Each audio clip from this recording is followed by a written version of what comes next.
Chers amis téléspectatrices, chers amis téléspectateurs, bienvenue à votre rendez-vous hebdomadaire Impact Santé. Aujourd'hui, nous allons parler des dysfonctionnements, des dysfonctionnements mitochondriaux. Quelles conséquences pour la santé, la santé humaine? Les dysfonctionnements mitochondriaux, quelles conséquences sur la santé humaine? Vous savez, l'équation de la santé est complexe, mais il y a des paramètres dont la compréhension peut permettre à l'homme de bien gérer son capital santé. Je dis bien de bien gérer et de simplifier même la gestion de notre santé. Au titre de ces mécanismes dont la compréhension va nous permettre de bien gérer et facilement, je le répète, notre capital santé, c'est la mitochondrie.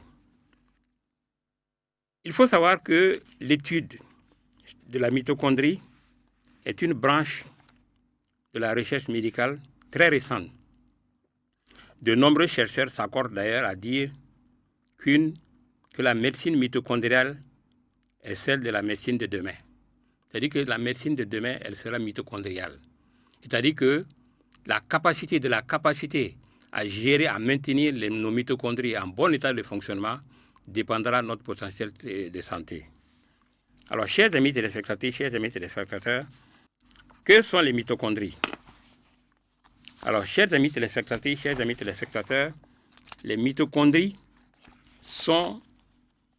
on compare les mitochondries à des usines de production d'énergie des cellules. Et les mitochondries sont à l'intérieur de nos cellules avec pour mission pour produire l'énergie. Vous savez que, comme je le dis toujours, je le répète, l'homme est énergie. Sans énergie zéro, tu es mort. Énergie zéro, tu es mort. C'est pourquoi, quand ça tend vers la mort, les gestes élémentaires, comme par exemple parler, écarquiller, ouvrir les yeux, même deviennent un problème, parce que même pour ouvrir les yeux, il faut de l'énergie. Pour parler, il faut de l'énergie. Alors donc les mitochondries sont des usines de production d'énergie des cellules. Elles produisent, je lis ça parce qu'elles produisent la majeure partie de l'énergie de tous les organes, parce que tous les organes ont besoin d'énergie pour fonctionner. Donc c'est donc notre corps tout entier, c'est donc notre corps tout entier qui dépend de la santé des mitochondries. Vous avez compris, vous avez entendu. Notre corps, la santé de notre corps, de tous nos organes, dépend des mitochondries. Alors c'est sans arrêt que les mitochondries produisent ce qu'on appelle l'ATP. L'ATP, en réalité, c'est le carburant biologique utilisable par les cellules. C'est l'énergie que les cellules vont utiliser pour fonctionner. On appelle ça ATP.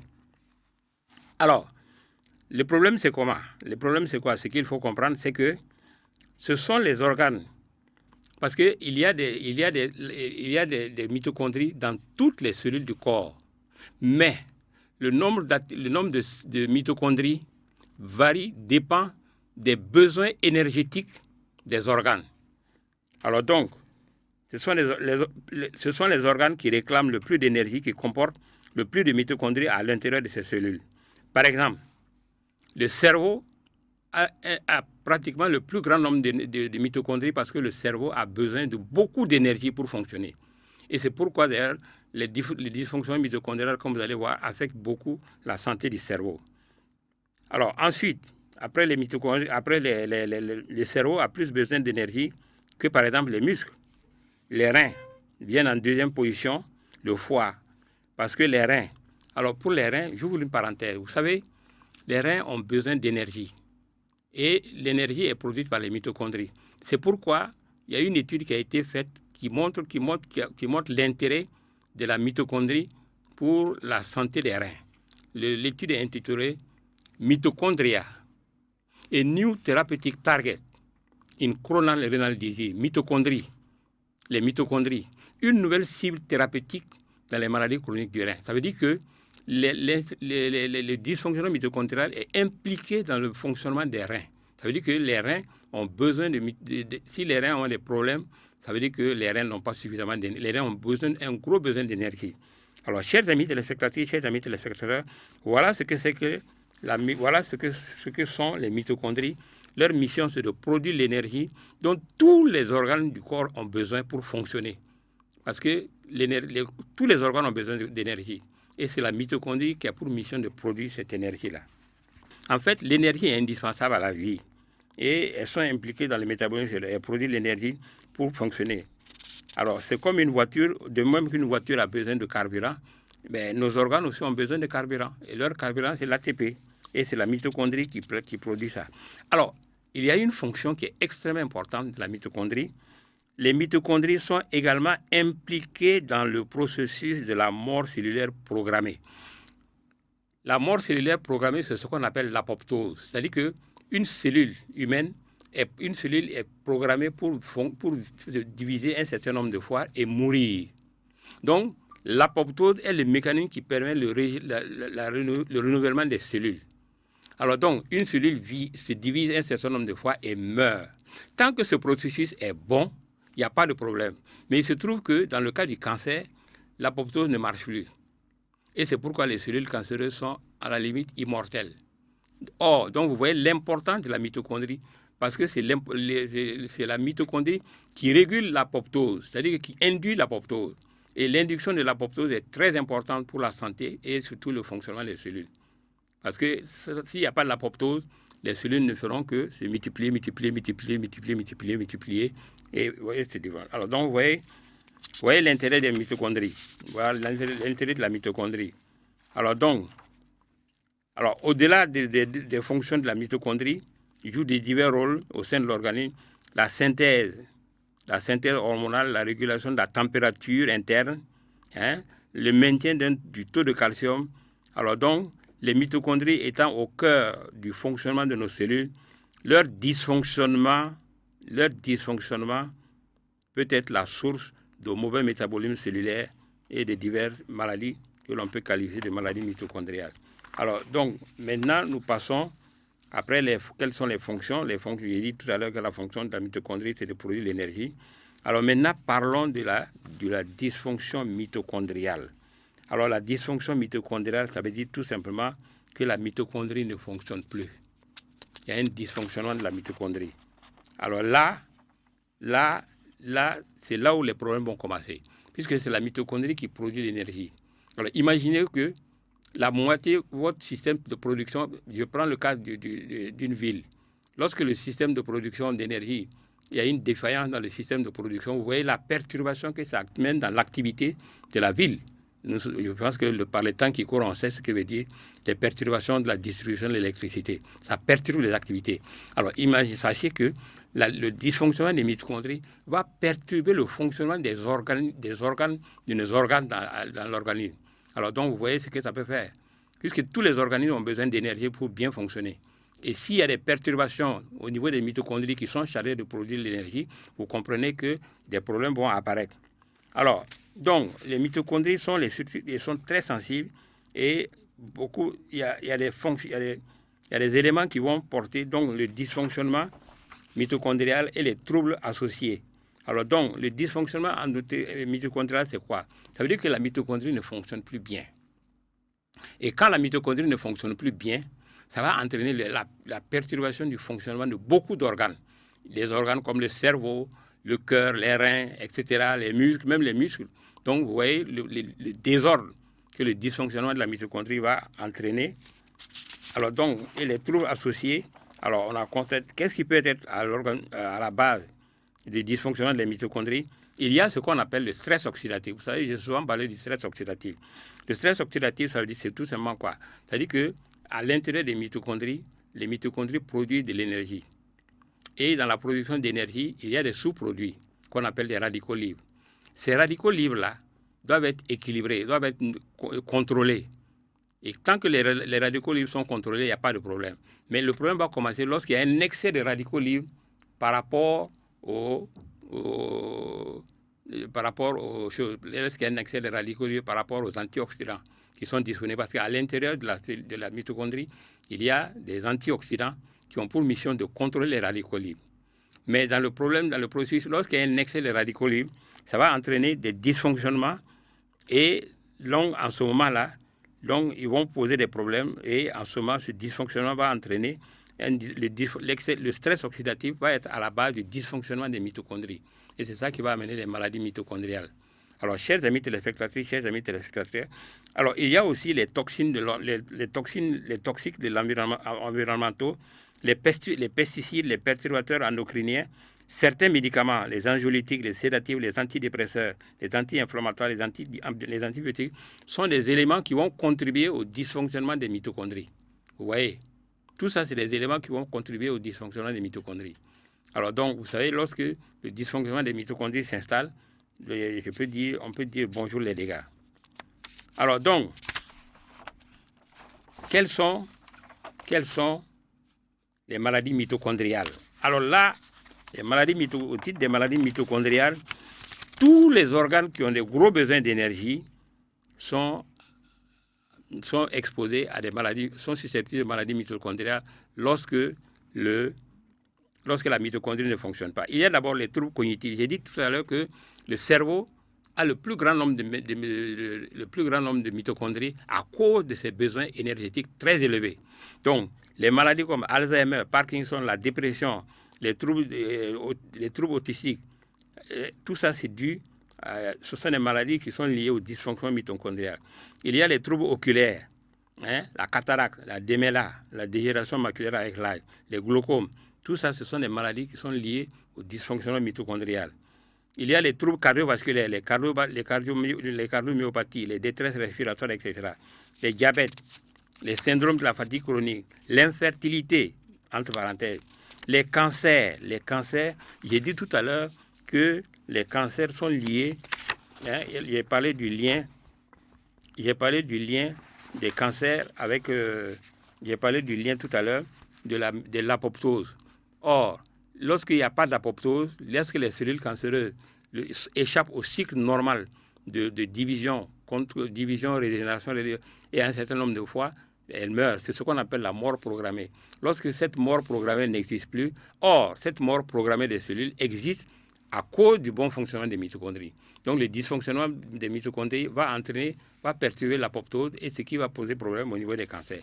Alors, par ailleurs, s'agissant des mitochondries, il y a le docteur Otto Warburg qui, en 1931, a eu un prix Nobel de médecine pour justement avoir démontré que la respiration cellulaire, c'est-à-dire que le bon fonctionnement des mitochondries est indispensable pour la prévention des cancers, et que le cancer, en réalité, est un dysfonctionnement, une perturbation de la respiration cellulaire, donc est un dysfonctionnement du fonctionnement des mitochondries. Donc, vous voyez le problème que ça pose. Alors, ensuite, au titre des problèmes, au titre des maladies mitochondriales, alors donc, il y a aussi les organes, donc ça peut intervenir à tout âge, ça c'est dans n'importe quel organe. Les symptômes sont extrêmement divers et souvent progressifs. Les AVC, les épilepsies, les muscles, les faiblesses musculaires, les troubles gastro-intestinaux, les difficultés à avaler, les maladies cardiovasculaires, comme je viens de le dire, les maladies du foie, les diabètes, la cécité, la surdité et la susceptibilité aux infections. Vous voyez que le bon fonctionnement des mitochondries est indispensable pour la bonne santé. Alors, donc, si je reviens encore sur les trucs, donc il y a le cerveau qui est concerné, il y a les muscles, il y a les nerfs, il y a le pancréas, les reins. Les reins, je vous ai donné le cas tout à l'heure de l'insuffisance rénale et de l'importance des mitochondries, le rôle que jouent les mitochondries éventuellement dans l'insuffisance rénale. Les cœurs, bien sûr, le foie, les yeux, les oreilles. Alors, donc, la plupart de nos problèmes de santé tournent autour de la dysfonction mitochondriale. Alors maintenant, les maladies mitochondriales, il y a aussi le vieillissement. Il y a le vieillissement parce que avec le dysfonctionnement des mitochondries altérées, les mitochondries altérées et le vieillissement prématuré de l'organisme, ça aussi, des mitochondries altérées et fatiguées sont moins performantes et génèrent une plus grande quantité de radicaux libres, je vous ai parlé du stress oxydatif, et le déclin de la qualité de l'activité des mitochondries, ainsi que la quantité accrue des radicaux libres, ont largement été associés au vieillissement et au développement d'un large éventail de maladies liées à l'âge. Bon, j'ai parlé d'Alzheimer, Parkinson et tout ça. Donc tout ça, ce sont des maladies qui sont liées qui entraînent le vieillissement prématuré. Alors maintenant, les mitochondries. Alors maintenant, la question qu'on peut se poser, c'est comment nourrir efficacement, comment entretenir nos mitochondries. Au regard de l'importance du bon fonctionnement des mitochondries, il faut savoir nourrir, entretenir les mitochondries. Puisque le dysfonctionnement mitochondrial va ouvrir la porte à une multitude de maladies, tout simplement parce que les organes qui sont concernés ont besoin d'énergie et les mitochondries ne peuvent plus fournir l'énergie. Alors donc, comment optimiser. Alors on va commencer d'abord. Comment optimiser l'énergie par les mitochondries afin d'optimiser le métabolisme général de l'organisme et atténuer les symptômes associés au manque d'énergie mitochondriale. Donc, il faut savoir optimiser la production d'énergie par les mitochondries. Comment? Alors, il y a des approches, des substances qui permettent justement. Il y a d'abord, commençons, je crois que la première chose d'abord, c'est une très bonne alimentation qui va amener tous les nutriments dont l'organisme a besoin. Tant que notre alimentation apporte tous les éléments, toutes les vitamines, les minéraux, les acides aminés dont l'organisme a besoin, les mitochondries vont fonctionner correctement. Donc, on peut dire ainsi, notre santé dépend de la qualité de notre alimentation. Parce que la qualité de notre alimentation sera liée au bon fonctionnement des mitochondries. Mais on connaît aussi des éléments dont les apports spécifiques peuvent contribuer à améliorer le fonctionnement des mitochondries. Alors, pour optimiser la production d'énergie par les mitochondries, afin d'optimiser le métabolisme général de l'organisme et atténuer les symptômes associés au manque d'énergie mitochondriale, il y a d'abord la coenzyme Q10. Alors, pour la coenzyme Q10, je dirais ceci. En 1957, je crois, le docteur Peter Mitchell, c'est un Britannique, il a eu le prix Nobel de médecine pour justement avoir démontré que l'importance justement de la coenzyme Q10 dans la chaîne de transport d'électrons au niveau mitochondrial. Vous voyez? Donc c'est déjà, la coenzyme est reconnue comme un élément indispensable pour le bon fonctionnement des mitochondries. Il y a aussi la L-carnitine, l'acide alpha-lipoïque, les oligo-éléments bien sûr, et les vitamines du groupe B. Ça, c'est pour optimiser la production d'énergie par les mitochondries. Ensuite, comment favoriser le renouvellement mitochondrial? Parce que les mitochondries aussi se renouvellent. Alors, comment favoriser le renouvellement mitochondrial? Alors, l'élimination des mitochondries défectueuses et la création de nouvelles mitochondries saines remplissent pleinement leurs fonctions. Donc, les mitochondries peuvent devenir défectueuses, et quand elles sont défectueuses, il faut les éliminer et les renouveler. Et il y a des possibilités aussi. Il y a une substance qu'on appelle le PQQ qui contribue justement au renouvellement des mitochondries et l'élimination des mitochondries défectueuses. C'est comme un groupe électrogène. Même dans le physique, naturellement, un groupe électrogène peut être performant au début. À un moment donné, elle devient défectueuse. Il faut la remplacer. Donc, c'est la même chose qu'il faut faire pour les mitochondries au niveau de la cellule, au niveau de l'organisme, au niveau des mitochondries. Donc, on peut renouveler les mitochondries. Il y a les approches thérapeutiques pour renouveler les mitochondries. Ensuite, il y a l'acide alpha-lipoïque, je le répète encore, qui participe justement au renouvellement des mitochondries. Il y a la vitamine B3. Donc, voici 3 éléments qui participent au renouvellement des mitochondries. Parce qu'elles peuvent devenir défectueuses. Et quand elles sont défectueuses, elles ne produisent plus l'énergie dont l'organisme a besoin et ça devient un problème. Alors, ensuite, maintenant, il faut protéger les mitochondries contre le stress oxydatif. Parce que j'ai dit que le stress oxydatif est fortement impliqué dans le dysfonctionnement mitochondrial. Et le stress oxydatif, c'est quoi? C'est un excès de radicaux libres par rapport aux antioxydants. Donc, ça veut dire qu'on doit maintenir l'équilibre entre les radicaux libres et les antioxydants.